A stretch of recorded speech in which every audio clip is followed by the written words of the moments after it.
down to Sydney to drive the updated Kia Carnival. Now I'm going to run through all the things that we already know and love for families in the Kia Carnival and look at all the new updates.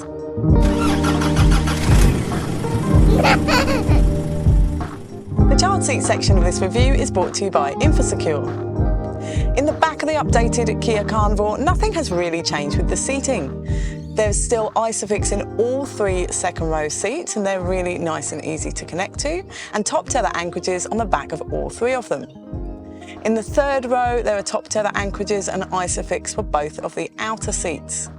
Now, I have got the Momentum More InfoSecure child seat with me today in the 2nd row and the Quattro Onyx in the rear seats. Now, you can fit 5 InfoSecure child seats really nicely in the back of the Kia Carnival. Legroom is good in here too. We could fit a 180 centimetre driver in front of a rear-facing child seat in the 2nd and 3rd row. Also, 3rd row access is really good in the Kia Carnival. Either the central seat in the 2nd row you can remove, which creates a really good walk through to the 3rd row, or these 2nd row seats will actually come forward with the child seat installed with really good access to the 3rd row.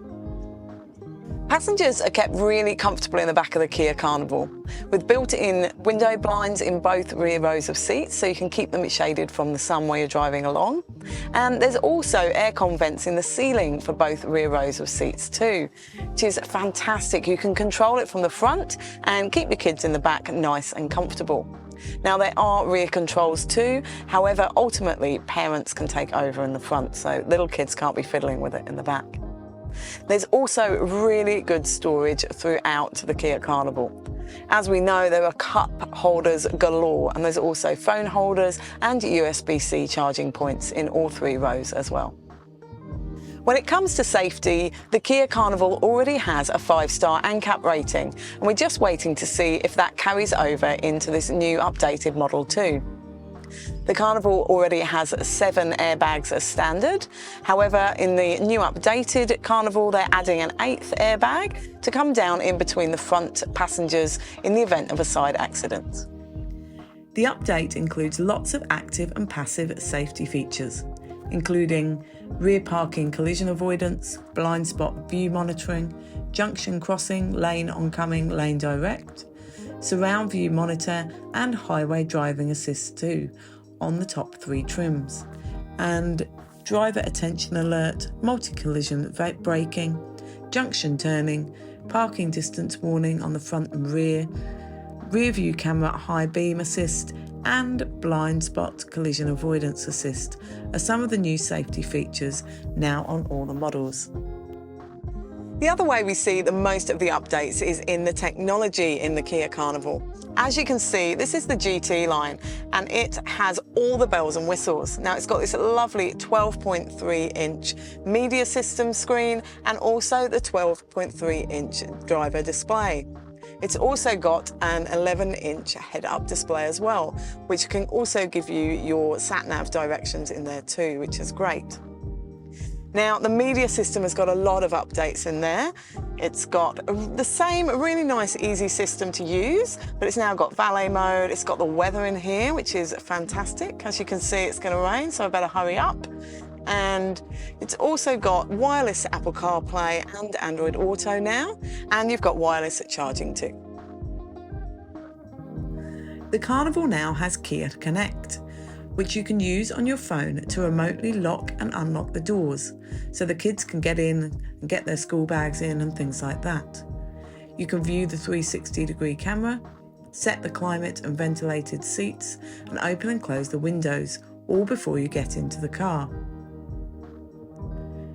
You now get a push-button start, rain-sensing headlights, and rear occupant alert. These are now on all models of the Carnival. The GT line now comes with remote smart park assist, so you can drive the Carnival in and out of a garage or parking space using just the key fob alone.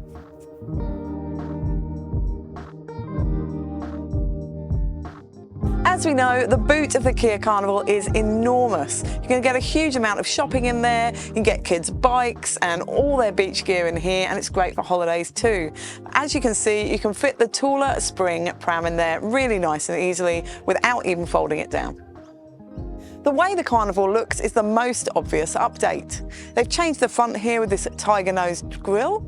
They've got the stacked vertical headlights and also the new indicator light. And round at the back, they've redesigned the lights to match the front and also the bumper.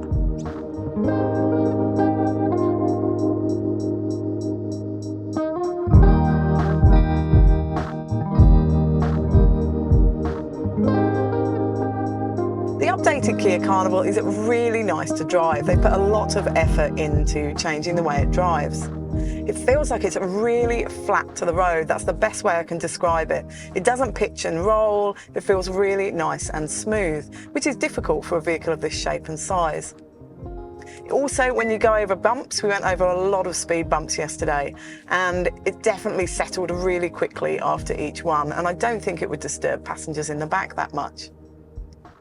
Now, the Kia Carnival update is available as diesel and petrol, and there's also a petrol 1.6 hybrid coming in June, which I'm really excited about driving. The petrol and the diesel variants are available in 5 different trim levels, from S to GT line. And the GT line is the one with all the lovely bells and whistles that I've been looking at today. I really enjoyed driving the Kia Carnival, and I think the update has really improved the drive for the passengers.